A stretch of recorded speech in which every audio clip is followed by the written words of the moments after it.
Argentina a principios de los años 70. La nación se agita bajo el peso de huelgas, rumores de golpes militares y un clima político sofocante. En medio de ese escenario, un joven de apariencia inofensiva comienza a aparecer en informes policiales que nadie quiere firmar. Su nombre, Carlos Eduardo Robledo Puch, pero su historia no es solo la de un criminal. Es una pieza en un tablero donde juegan fuerzas más grandes que él. El expediente que nadie quería leer.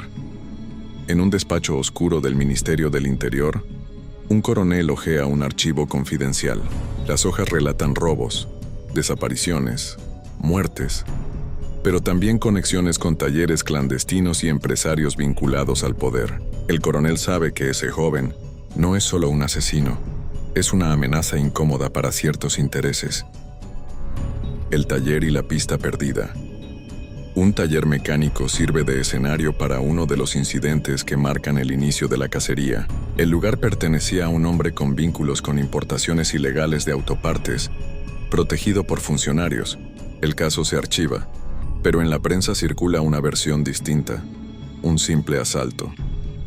El guardia que sabía demasiado.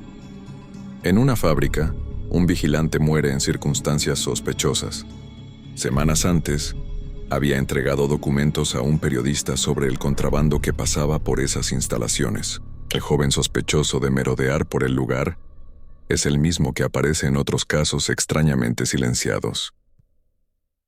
Socios incómodos. Robledo actúa a veces con cómplices, pero varios de ellos aparecen muertos poco después. Oficiales de inteligencia anotan en sus informes que quizá no es casualidad.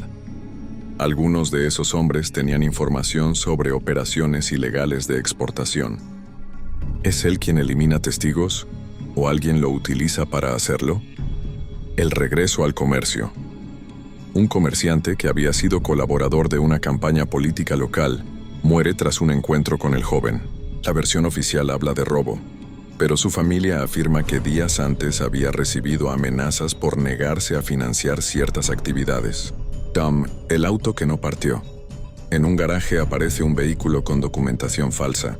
La policía sospecha que iba a ser usado para trasladar material de contrabando hacia la frontera.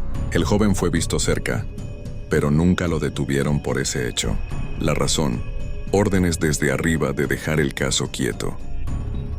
La sombra que incomoda a un hombre logra sobrevivir a un ataque. Declara que no todo fue un robo, sino un mensaje que debía ser enviado.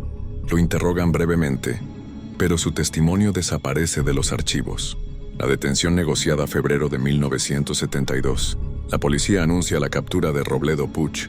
Los diarios hablan de un asesino joven y frío, pero en las oficinas de inteligencia, la detención es vista como una jugada política. Eliminar un peón que sabía demasiado antes de que hablara. Décadas después sigue en prisión. Para la mayoría es solo un criminal de los años 70. Para unos pocos, es un expediente cerrado con demasiadas páginas arrancadas. Y en el eco de la historia, su figura sigue siendo un recordatorio de que, en tiempos de intriga política, la verdad no siempre es la versión que se publica.